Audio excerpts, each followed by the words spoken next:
Dans ces vidéos autour de l'argent facile, l'algorithme de YouTube estime qu'il n'y a pas de valeur ajoutée réelle. Il n'y a pas d'analyse concrète qui a été faite. Et surtout, rien ne prouve que la méthode marche.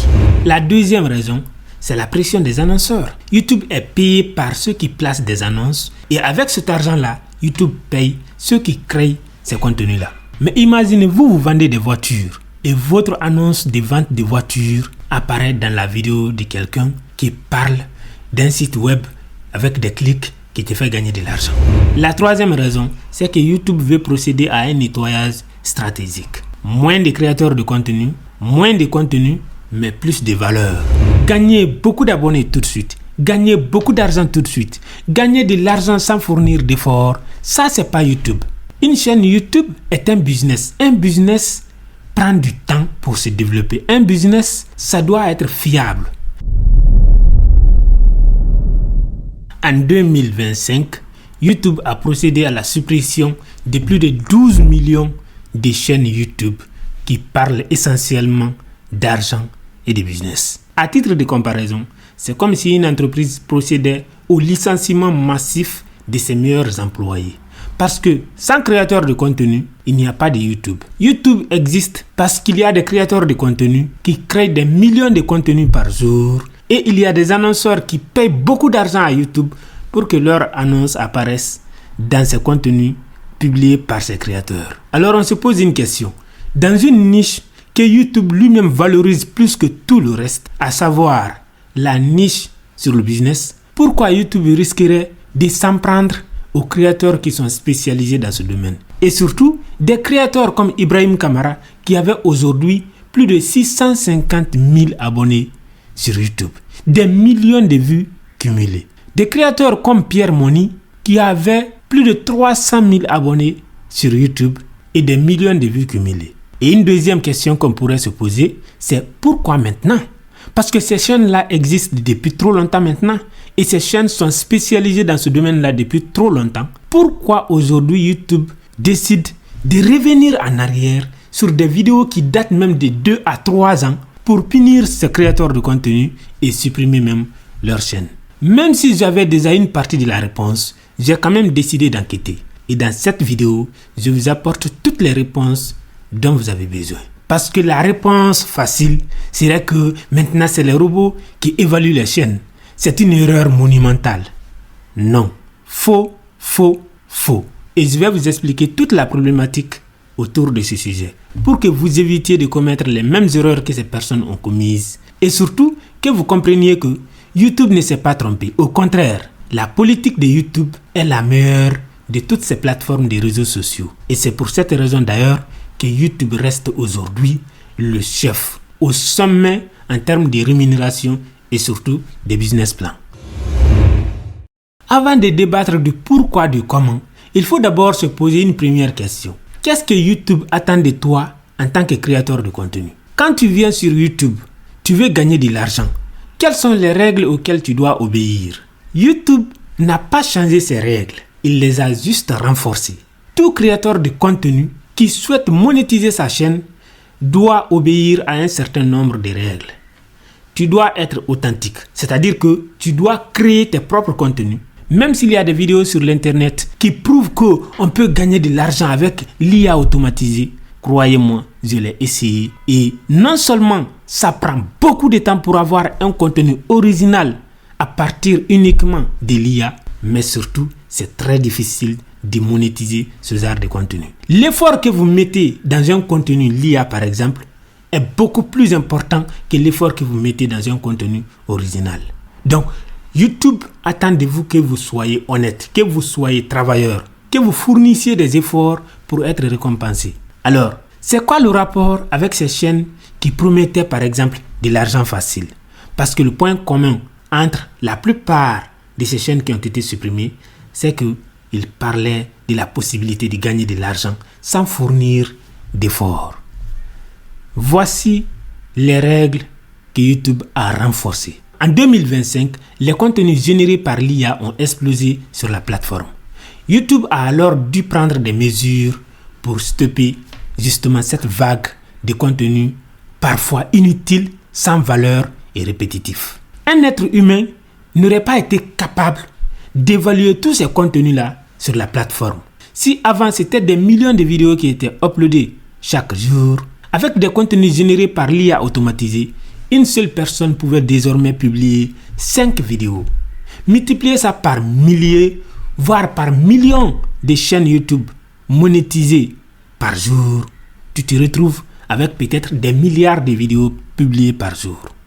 C'est impossible, peu importe la capacité financière de Google à investir dans YouTube, c'est impossible d'employer suffisamment de monde pour contrôler tout cela. YouTube a alors réagi en conséquence. Ils ont aussi développé des robots capables cette fois de prendre la relève. Des robots qui doivent pouvoir évaluer des contenus et détecter si c'est original ou alors si c'est un contenu factice. Si c'est un contenu répétitif généré par l'IA à partir d'un script généré par l'IA. Mais attention, YouTube ne trompe personne. YouTube ne surprend personne. À chaque fois qu'une règle doit changer, YouTube publie et envoie une notification à tous les créateurs de contenu. Je reçois chaque mois des mises à jour, des règlements, des politiques d'utilisation de YouTube et surtout du programme partenaire. Parce que c'est ce qui est plus important. Tu peux avoir une chaîne YouTube où tu publies ton quotidien, tu publies n'importe quoi si tu veux. Tant que tu ne demandes pas à YouTube de te payer, en principe, tu n'as pas trop de problèmes. Sauf si tu enfreins d'autres règles qui peuvent amener YouTube à supprimer ton compte. Mais si tu veux être payé pour ton travail, alors tu dois connaître les règles. Et c'est pour cette raison que YouTube t'envoie toujours des mises à jour pour te dire que voilà ce qui va changer désormais. Voilà les règles auxquelles tu dois te conformer en tant qu'employé de YouTube. Parce qu'un créateur de contenu, c'est en fin de compte un employé de YouTube. Venons maintenant à ces contenus qui parlaient d'argent et d'argent facile. Ibrahim Kamara, Amadou Fall ou encore Pierre Money. Ces 3 catégories de créateurs de contenu qui certes évoluaient à peu près dans la même niche, mais avaient des contenus quand même un peu différents. Ibrahim Kamara, c'est quelqu'un qui fusionnait plusieurs types de vidéos. Il parlait beaucoup de business. Il parlait beaucoup de l'argent facile. Amadou Fall, c'est quelqu'un qui était spécialisé dans ça. Lui, il était dans l'extrême. C'est-à-dire que tous ses contenus étaient autour de ça. Et honnêtement, il n'y avait absolument rien de véridique dans ce qu'il disait. Il suffisait juste de prendre une de ses vidéos et d'expérimenter. Une fois, il a publié une vidéo dans laquelle il montrait la démonstration de la monétisation d'un compte TikTok depuis l'Afrique. Mais c'était monté de toutes pièces. Parce que je l'ai essayé, même en étant en France, avec mon titre de séjour, j'ai essayé de monétiser mon compte TikTok et je n'ai pas pu. J'ai essayé de monétiser le compte TikTok d'une personne qui réside en Afrique, ça n'a pas été accepté. Donc, quand j'ai regardé sa vidéo, je m'attendais à voir un miracle. Mais tout ce qu'il a fait, c'est prendre des vidéos par-ci et par-là, fusionner ça pour dire que c'est lui, son compte qui a été monétisé comme ça. C'est des mensonges. Pour ce qui est du cas de Pierre Money, il a été tout simplement victime du système. C'est-à-dire que lui essayait tout simplement de démontrer que ce que ces gars-là racontaient dans leurs vidéos étaient des mensonges. Malheureusement, le fait de s'étaler sur le sujet à ce point, les miniatures qu'il faisait, les titres qu'il mettait et surtout le fait qu'il faisait des démonstrations et donc il partait sur des sites qui ne sont pas fiables, cela apparaissait dans sa vidéo. Pour le robot, c'est une chaîne qui essaye de pousser les gens dans des choses frauduleuses, dans du spam et dans l'arnaque. Parce que pour l'algorithme de YouTube, il n'y a pas de différence entre quelqu'un qui dit fais-le et quelqu'un qui dit ne le fais pas. Voici pourquoi il ne faut pas le faire. Étant donné que les deux personnes montrent les mêmes sites web, les deux personnes font les mêmes démonstrations, donc pour l'algorithme, il n'y a pas de différence. Les deux sont coupables. Et voilà pourquoi même quelqu'un qui essayait de lutter contre ce système a été embarqué justement dans ce problème. Il faut savoir déjà qu'aujourd'hui, ni Ibrahim Kamara, ni Pierre Money, ni Amadou Fall n'ont leur chaîne monétisée. Ils ont des chaînes supprimées pour Ibrahim Kamara, sa chaîne principale a été supprimée et sa chaîne secondaire a été démonétisée. Allez-y aujourd'hui, regardez ces nouvelles vidéos, vous allez voir qu'il n'y a pas de publicité. Pourquoi? Parce qu'aujourd'hui, il a été démonétisé. Ça veut dire que Même sur sa chaîne secondaire, il faisait ces mêmes types de vidéos. Et YouTube l'a attrapé. Mais comme il a réagi à temps, il a supprimé toutes ces vidéos-là sur cette nouvelle chaîne. Alors, sa chaîne n'a pas été supprimée. Par contre, il doit à nouveau prouver qu'il est digne de confiance pour être réintégré dans le programme partenaire de YouTube. Amadou Fall, c'était prévisible. Si ce genre de mesures sont prises par YouTube, c'est impossible que lui, il échappe. Ibrahim Kamara fusionnait entre des vraies idées de business, des formations et même il apprenait aux gens comment créer par exemple des chaînes YouTube, comment monétiser des chaînes YouTube. J'ai appris à créer des contenus YouTube parce que depuis 2018, je suivais la chaîne YouTube d'Ibrahim Kamara et il enseignait à l'époque comment on peut gagner de l'argent à partir des vidéos YouTube. Et cela m'a beaucoup inspiré et donc on ne peut pas dire que c'est quelqu'un qui était dans la recherche continue de la facilité, qu'il induisait constamment les gens en erreur. Non. C'est quelqu'un quand même qui a fait des efforts, qui a fait ses preuves, qui a inspiré beaucoup de personnes, qui a aidé beaucoup de personnes à se lancer sur YouTube. Les critères auxquels il faut obéir aujourd'hui, c'est qu'il ne faut pas avoir de contenu répétitif. Ces gens-là avaient à peu près les mêmes miniatures qui se répétaient millions de fois. Sur toutes les chaînes, tu voyais toujours les mêmes miniatures, avec les mêmes montants, avec les mêmes scénarios possibles. Quand tu regardais leurs vidéos, tu avais l'impression finalement d'être sur la même chaîne, mais avec différents intervenants. Tellement ils abordaient toujours les mêmes sujets, toujours les mêmes scripts, toujours les mêmes thématiques, les mêmes miniatures. Il n'y avait rien qui changeait finalement. Donc, pour l'algorithme de YouTube, ces contenus ne sont pas originaux, ces contenus ne sont pas authentiques. C'est de la production en masse et par conséquent, ces gens ne méritent pas de gagner de l'argent sur YouTube. Et surtout, leur chaîne YouTube ne mérite pas d'exister. La deuxième question qu'on peut se poser, c'est pourquoi uniquement des chaînes qui parlent d'argent facile? Pourquoi YouTube ne s'est pas pris par exemple à ceux qui parlent d'argent en général? Il faut savoir une chose, YouTube n'aime pas ceux qui induisent les gens en erreur. Le problème n'est pas de parler d'argent. Le problème, c'est la promesse derrière, la structure de ce contenu. Dans ces vidéos autour de l'argent facile, l'algorithme de YouTube estime qu'il n'y a pas de valeur ajoutée réelle. Il n'y a pas d'analyse concrète qui a été faite. Et surtout, rien ne prouve que la méthode marche.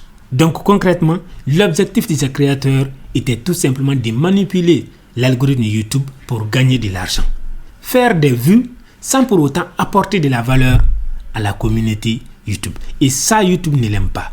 L'objectif de YouTube, c'est que tu crées des contenus, tu sois récompensé pour ce que tu apportes comme valeur. En clair, YouTube place ces vidéos dans la catégorie des vidéos générées par l'IA sans valeur ajoutée. Mais pourquoi maintenant? Parce que ces chaînes YouTube existent depuis trop longtemps. Ces personnes sont en train de se faire de l'argent depuis des années maintenant. Pourquoi c'est seulement en 2025 que YouTube a décidé de suspendre ou alors de bannir ces chaînes? Pourtant, depuis des années, des contenus comme ça explosent sur la plateforme. Des créateurs de contenus spécialisés dans ce domaine se font de l'argent chaque mois, chaque année. Pourquoi maintenant YouTube a décidé de prendre des mesures? Pour répondre à cette question, il faut se poser une autre question. Qu'est-ce qui a explosé entre 2024 et 2025?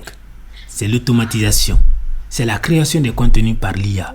YouTube a compris que avec l'explosion des contenus générés par l'IA, l'explosion de ce genre de contenus qui n'apportent pas de valeur réelle à l'utilisateur, la plateforme risque de perdre la confiance d'abord de l'utilisateur, ensuite des annonceurs et bien évidemment sa crédibilité pour le long terme. Parce que si en 2025, seulement 2-3 années après l'apparition de l'IA, on est à ce stade-là, imaginez dans 10 ans, où en serait YouTube? Si YouTube ne prend pas de mesures en 2025, imaginez dans 5 ans, dans 10 ans, quand des vidéos IA vont inonder la plateforme et que des contenus originaux vont même disparaître. Que va advenir de la crédibilité de YouTube? Parce qu'il faut le reconnaître, YouTube est différent des autres plateformes. Pourquoi? Parce que les gens viennent sur YouTube pour s'instruire. On vient sur YouTube pour avoir les bonnes informations. YouTube, c'est comme Google, mais au format vidéo. Quand tu viens sur YouTube, tu sais que tu peux tomber sur des tutoriels qui peuvent t'aider à résoudre des problèmes concrets. Le divertissement, c'est pour TikTok. YouTube, c'est les tutoriels. YouTube, c'est la motivation, le développement personnel.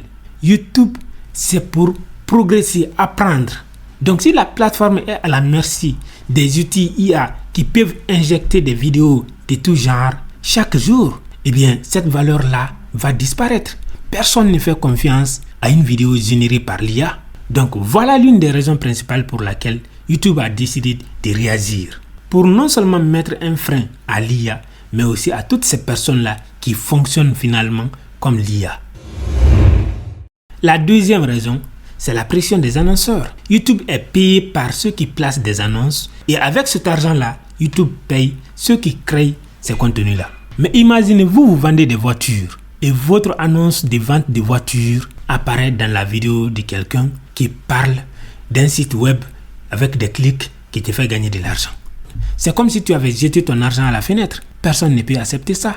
Et donc, les annonceurs ont commencé à mettre de la pression sur YouTube pour que YouTube nettoie sa plateforme parce qu'eux ne payent pas pour que leurs annonces apparaissent dans des vidéos générées par l'IA. C'est inacceptable, c'est inadmissible.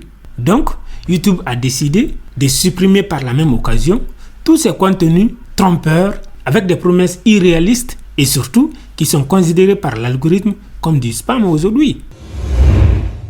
La troisième raison, c'est que YouTube veut procéder à un nettoyage stratégique. Moins de créateurs de contenu, mais plus de valeur. Ça sert à quoi d'avoir des milliards de vidéos partagées par jour s'il faut trier parmi 100 vidéos pour avoir une seule vidéo de qualité? Pour YouTube, la stratégie de plus de contenu ne rapporte rien. Ça consomme beaucoup d'énergie, beaucoup de ressources et finalement, il n'y a pas de satisfaction de l'utilisateur final que nous sommes, nous qui regardons les vidéos, mais aussi des entrepreneurs qui mettent leurs annonces dans ces vidéos. YouTube a décidé que ne vont rester sur la plateforme désormais que ceux qui apportent de la valeur, ceux qui publient des vidéos, des contenus utiles pour le développement des utilisateurs, des contenus que les utilisateurs viennent rechercher sur la plateforme. Toutes ces vidéos que les gens ne se connectent pas spécifiquement pour venir regarder vont être supprimées et ces chaînes-là vont disparaître. Voilà pourquoi les chaînes d'argent facile sont en train de disparaître. La question que vous vous posez maintenant, c'est qu'est-ce que je dois faire en 2026 en tant que créateur? Eh bien, voici la réponse. En 2026 et même avant 2026, ce qui était recommandé et ce qui était mieux pour un créateur de contenu, c'est expliquer. Trouver un sujet dans lequel tu es capable de t'exprimer, d'exprimer ton potentiel, ton talent. YouTube ne va jamais supprimer une chaîne où vous enseignez par exemple l'utilisation des outils IA aux gens. Non, parce que vous êtes en train d'instruire. Ça, c'est de la valeur que vous apportez. Une chaîne qui fait des analyses concrètes des événements, des sujets, vous êtes sur la bonne plateforme. Mais si vous venez sur YouTube pour gagner tout de suite et beaucoup, alors vous n'êtes pas sur la bonne plateforme. Gagnez beaucoup d'abonnés tout de suite, gagnez beaucoup d'argent tout de suite, gagnez de l'argent sans fournir d'efforts, ça c'est pas YouTube. Une chaîne YouTube est un business. Un business prend du temps pour se développer. Un business, ça doit être fiable. Les produits d'un business ne doivent pas intoxiquer la population. Si vous venez sur YouTube pour intoxiquer les gens, YouTube va vous bannir. Qu'est-ce qu'on peut retenir de tout ça? C'est que 2025 aura été un tournant historique pour la plateforme YouTube. Parce que c'est l'année à laquelle on réalisera tous que peu importe le domaine dans la vie, si on n'apporte pas de la valeur, si on n'est pas crédible, eh bien, ça finit toujours par se retourner contre nous. C'est que le succès à court terme n'est jamais viable. Il faut toujours viser le succès à long terme. Et pour avoir le succès à long terme, il faut être crédible. Il faut être authentique. La deuxième leçon qu'on a retenue, c'est qu'il ne faut jamais mettre tous ses œufs dans le même panier. Comme l'a rappelé Pierre Money dans sa vidéo, si lui aujourd'hui n'avait que sa chaîne YouTube comme source de revenus, eh bien il était foutu. Heureusement pour lui, il a plusieurs chaînes YouTube et il a des business à côté. Donc si YouTube est pour vous votre seule source de revenus, faites en sorte que vous ayez plusieurs chaînes. Une chaîne principale comme c'était le cas d'Ibrahim Kamara et une chaîne secondaire. Et l'idéal serait que les types de vidéos que vous publiez sur la chaîne principale ne soient pas les mêmes types de vidéos que vous publiez sur la chaîne secondaire.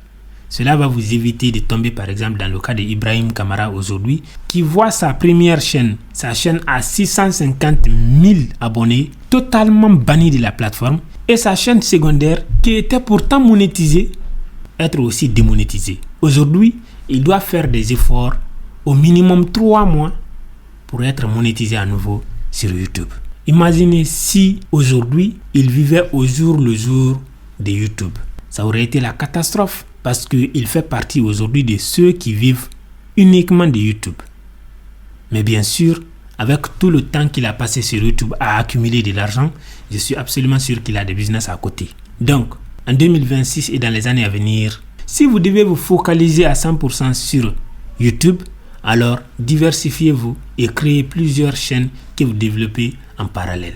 Pour finir, je tiens à rappeler que l'objectif de cette vidéo n'était pas de tirer sur Paul ou Pierre. L'objectif de la vidéo, c'était surtout d'informer. Parce qu'on voit par-ci par-là des gens qui essaient de faire croire que l'algorithme de YouTube s'est trompé. YouTube a mis en place des robots qui ne comprennent pas, qui n'arrivent pas à analyser les contenus. C'est faux. Les robots qui sont là ont été programmés pour supprimer ce type de contenu, pour bannir ce type de chaîne. Si vous avez aimé cette vidéo, n'oubliez pas de vous abonner, de liker la vidéo et surtout, je vous invite à laisser votre opinion dans les commentaires. C'est un sujet qui fait beaucoup parler actuellement et je serai ravi de lire vos opinions dans les commentaires.